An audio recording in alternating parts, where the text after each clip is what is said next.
Salam hormat kepada Bapak dosen dan teman-teman sekalian. Perkenalkan, saya Andia Nurjana.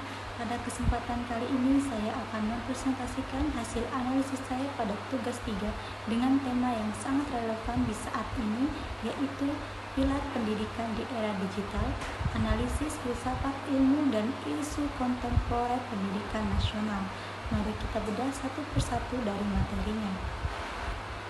Apa itu pilar? Pertama-tama, mari kita pahami apa itu pilar. Di dalam modul yang saya pelajari, pilar didefinisikan sebagai tiang penguat atau dasar bangunan yang menopang seluruh sistem pendidikan agar tidak runtuh. Secara kontekstual, pilar bukan sekedar teori mati, melainkan jangkar etis agar pendidikan kita tetap konsisten dan identitas kita tetap kuat di tengah arus globalisasi. 5 pilar utama dalam pembelajaran. Di dalam modul terdapat 5 pilar utama dalam pembelajaran. 4 pilar pertama berasal dari rumusan UNESCO, yaitu learning to know, belajar untuk mencari tahu, learning to do, belajar untuk berkaya, learning to be, belajar untuk mencari jati diri, dan learning to live together, belajar hidup bersama dalam harmoni. Sementara itu, Indonesia menambahkan pilar kelima sebagai landasan nasional, yaitu beriman dan bertakwa kepada Tuhan Yang Maha Esa. Sebagai contoh aktual, pilar learning to live together yang sangat berguna pada saat ini untuk membendung maraknya radikalisme dan intoleransi di media sosial pada kalangan pelajar. Filosofi Ki Hajar Dewantara. Pilar-pilar tersebut sejalan dengan pemikiran Bapak Pendidikan kita, Ki Hajar Dewantara. Beliau memperkenalkan sistem Among, di mana mendidik adalah menuntun bukan memaksa.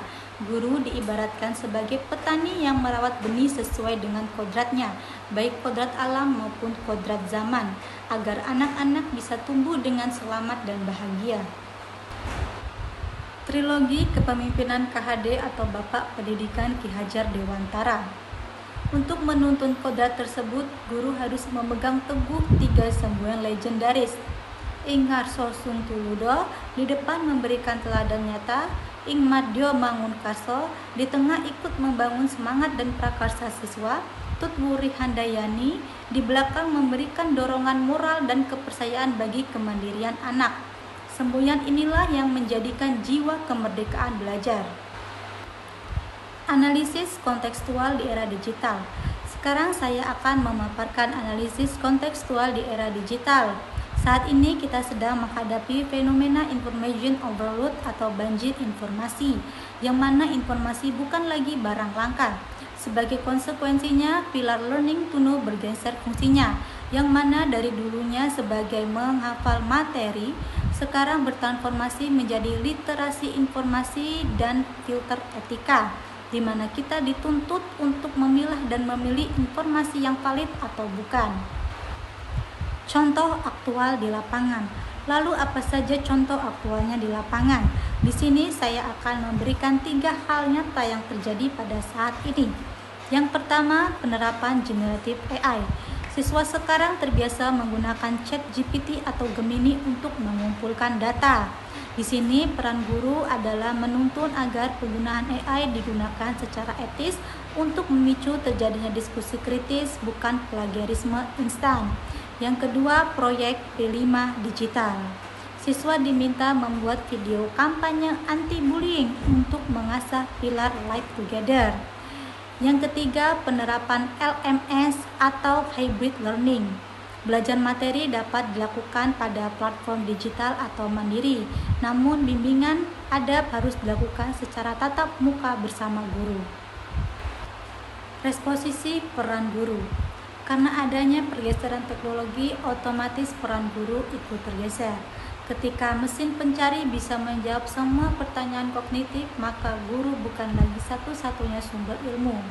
Guru harus meresposisi diri sebagai fasilitator dan memberikan navigasi belajar bagi siswa dan inspirator moral yang menyentuh hati anak, di mana sebuah peran humanis tidak bisa digantikan oleh robot ataupun AI. Adaptasi kurikulum digital. Untuk memfasilitasi kebutuhan zaman tersebut, negara kita mengadaptasi kurikulum digital, di mana pada pendekatan konvensional materi terasa sangat padat dan berfokus pada hafalan teori.